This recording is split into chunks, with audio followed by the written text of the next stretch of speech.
আসসালামু আলাইকুম।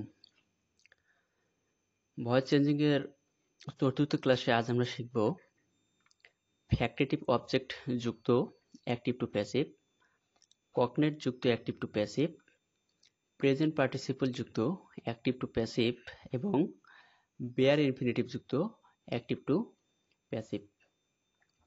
তো শুরু করছি ফ্যাক্টেটিভ অবজেক্ট যুক্ত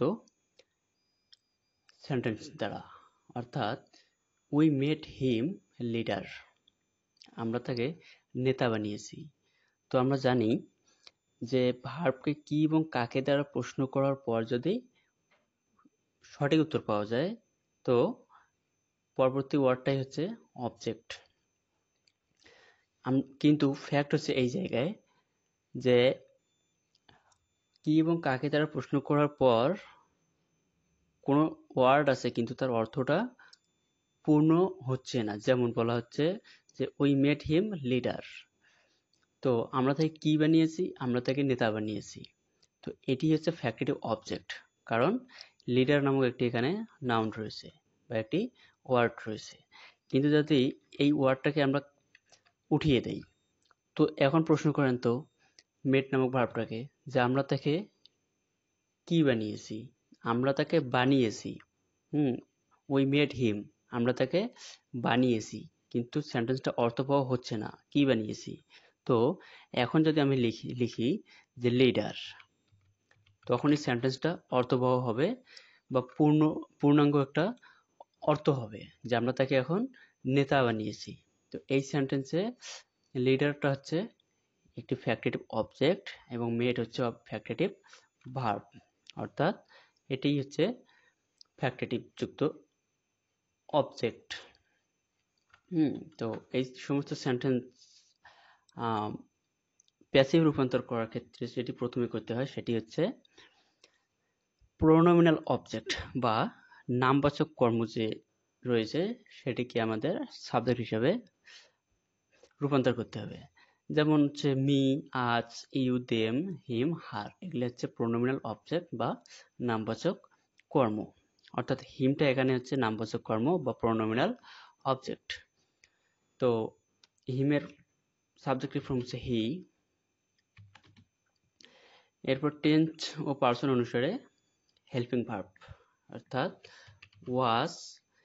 এরপরে ভার্ব থ্রি, অর্থাৎ ভার্বের পাস্ট পার্টিসিপল ফর্ম। মেডের পাস্ট পার্টিসিপল ফর্ম হচ্ছে মেড। আর এরপর ফ্যাক্টেটিভ অবজেক্ট বাই, উই থাকলে আজ।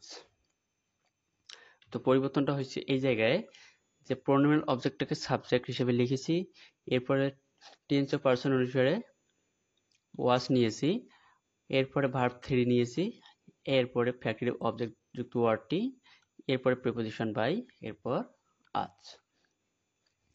একই নিয়মে আমরা পরবর্তী সেন্টেন্সটা করি। তো এই সেন্টেন্সে প্রোনোমিনাল অবজেক্ট ছিল বা আছে হিম, অর্থাৎ হিমের সাবজেক্টিভ ফর্ম হচ্ছে হি। এরপরে ভার্ব টু রয়েছে appoint, was, appoint, captain, by, with থাকলে আজ। তো একই নিয়মে করলাম। প্রথমেই প্রোনোমিনাল অবজেক্টটাকে সাবজেক্ট হিসেবে লিখলাম, এরপরে টেন্স অনুযায়ী হেল্পিং ভার্ব, এরপরেই ভার্বের পাস্ট পার্টিসিপল ফর্ম, এরপরে প্রোনোমিনাল অবজেক্ট ফ্যাক্টেটিভ অবজেক্ট যুক্ত ওয়ার্ডটি, এরপরে প্রোনোমিনাল প্রিপোজিশন বাই, এরপরই আজ। এখন দেখেন কগনেট যুক্ত অ্যাক্টিভ টু প্যাসিভ। তো কগনেট কি?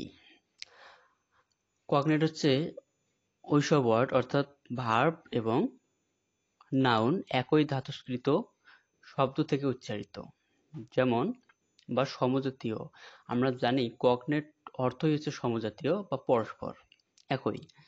তো দেখেন এই সেন্টেন্সে স্মাইলড এবং স্মাইল একই শব্দ, ড্রিমড এবং ড্রিম একই শব্দ, অর্থাৎ কোনো ভার্ব এবং নাউন একই ধাতুস্কৃত শব্দ থেকে উচ্চারিত হয় তাকেই আমরা কগনেট বলবো।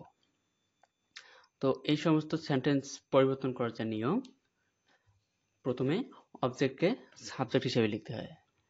তো এই সেন্টেন্সে এ চার্মিং স্মাইল হচ্ছে অবজেক্ট,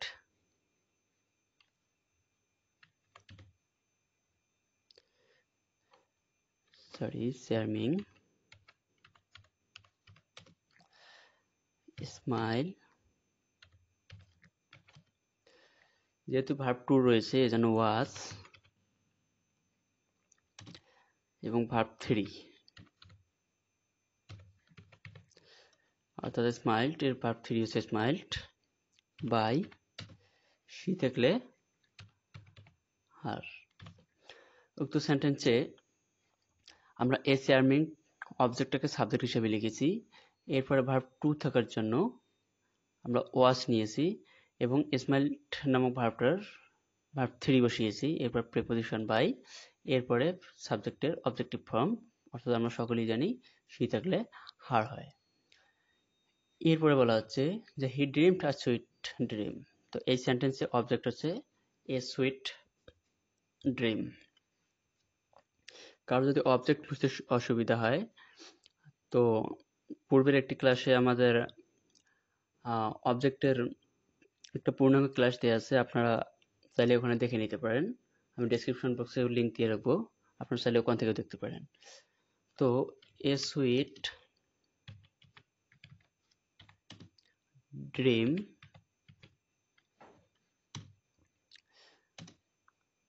ড্রিম ওয়াজ, যেহেতু ভার্ব টু রয়েছে, ওয়াজ ড্রিমড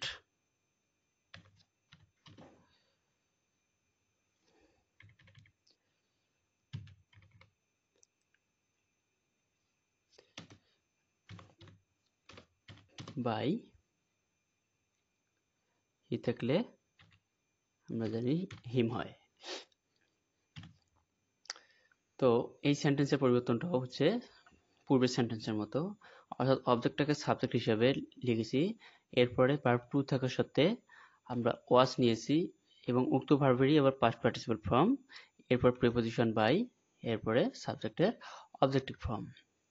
এখন আসেন প্রেজেন্ট পার্টিসিপল যুক্ত অ্যাক্টিভ টু প্যাসিভ। তো পূর্বের একটি ক্লাসে পার্টিসিপেলেরও কিন্তু একটা পূর্ণাঙ্গ ক্লাস দেওয়া আছে, আপনারা চাইলে সেটিও দেখে নিতে পারেন। অর্থাৎ এই সেন্টেন্সটা আমরা শুরু করছি, I saw him reading a বুক। আমি তাকে একটি বই পড়তে দেখেছি। অর্থাৎ কোনো কাজ যদি একটি চলমান থাকে, হ্যাঁ, plus verb plus ING plus চলমান আছে, সেটাই কিন্তু প্রেজেন্ট পার্টিসিপল। তো এই সেন্টেন্সটা আছে প্রেজেন্ট পার্টিসিপল। তো এই সমস্ত পার্টিসিপল প্রেজেন্ট পার্টিসিপল যুক্ত অ্যাক্টিভ টু প্যাসিভ করার যে সূত্র বা নিয়ম, সেটি হচ্ছে এখানে কিন্তু একটু প্রোনোমিনাল অবজেক্ট রয়েছে, অর্থাৎ সেই সেন্টেন্স ওয়ার্ডটি দিয়ে শুরু করতে হবে। অর্থাৎ হিমের সাবজেক্টিভ ফর্ম হচ্ছে হি এবং ভার্ব টু রয়েছে যেন ওয়াজ,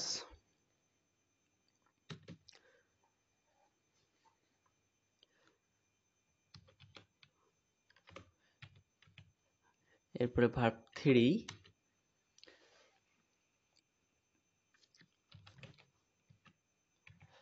এবং উক্ত পার্টিসিপল যুক্ত ওয়ার্ড এর পরবর্তী অংশ রিডিং আ বুক বাই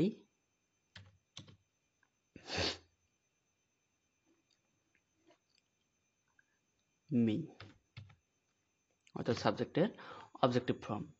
অর্থাৎ পরিবর্তনটা কোথায় কোথায় হয়েছে দেখেন, হিমের সাবজেক্টিভ ফর্ম হি, এরপরে ভার্ব টু রয়েছে যেন ওয়াজ, এরপরে ছয়ের পাস্ট পার্টিসিপল ফর্ম হচ্ছে সিন, এরপরে প্রেজেন্ট পার্টিসিপল যুক্ত পরবর্তী সেন্টেন্স অর্থাৎ বাকি অংশ রিডিং আ বুক, প্রিপোজিশন হিসেবে বাই, এরপরে সাবজেক্টের অবজেক্টিভ ফর্ম হচ্ছে মি। এরপর আসেন সেকেন্ড সেন্টেন্স। এই সেন্টেন্সে মি এর সাবজেক্টিভ ফর্ম হচ্ছে আই ওয়াচ যেহেতু ভার্ব টু রয়েছে, scene, I was seen reading a book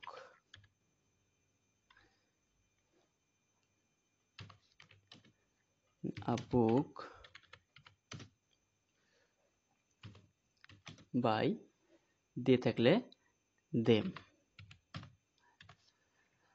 তো একই নিয়মে করলাম যে মিটার সাবজেক্টিভ ফর্ম আই বসালাম, এরপর ভার্ব টু রয়েছে এই জন্য ওয়াজ, এরপরে ভার্বের 3 নাম্বার ফর্ম অর্থাৎ সিস ও সিন, এরপরে রয়েছে প্রেজেন্ট পার্টিসিপল যুক্ত ওয়ার্ডটি, সেটিও বসালাম এবং পরবর্তী ওয়ার্ডগুলো বসিয়ে নিলাম। এরপরে প্রিপোজিশন হিসেবে বাই, এরপর দে থাকলে আমরা জানি দের অবজেক্টিভ ফর্ম হচ্ছে দেম।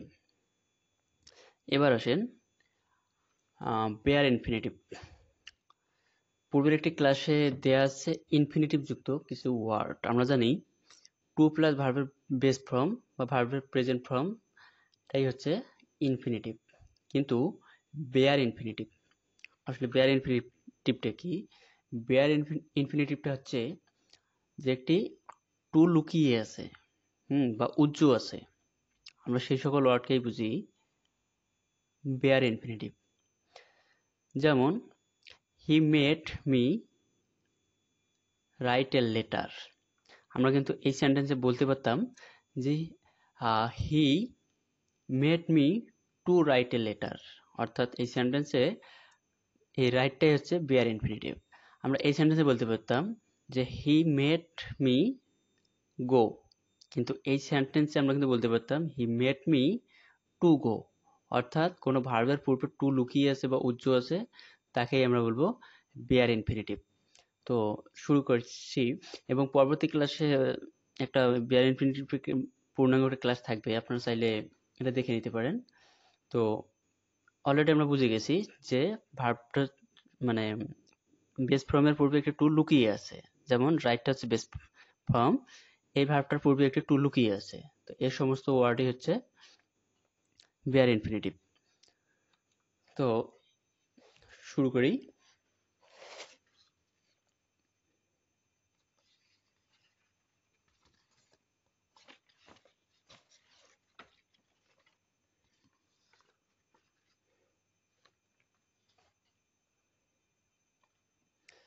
তো সাবজেক্ট দিয়ে শুরু করব।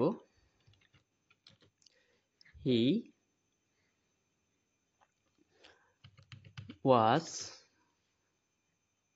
মেড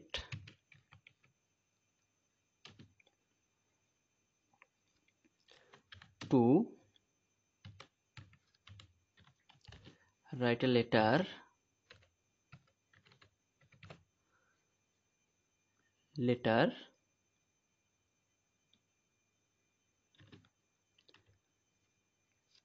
by থাকলে হিম। অর্থাৎ এই সেন্টেন্সটা পরিবর্তন করার ক্ষেত্রে দেখেন সাবজেক্ট দিয়ে শুরু করেছি, অর্থাৎ সাবজেক্ট ছিল হি, এরপরে ভার্ব টু এজন্য ওয়াজ, এরপরে উক্ত ভার্বের পাস্ট পার্টিসিপল ফর্ম, এরপরে বেয়ার ইনফিনিটিভ এর জায়গায় ইনফিনিটিভের টুটা আমরা বসিয়ে নিব। To write a letter by him, তো সাবজেক্টের অবজেক্টিভ ফর্ম। এরপর সেকেন্ড সেন্টেন্সে দেখেন আমরা একই নিয়মে করব। He was made two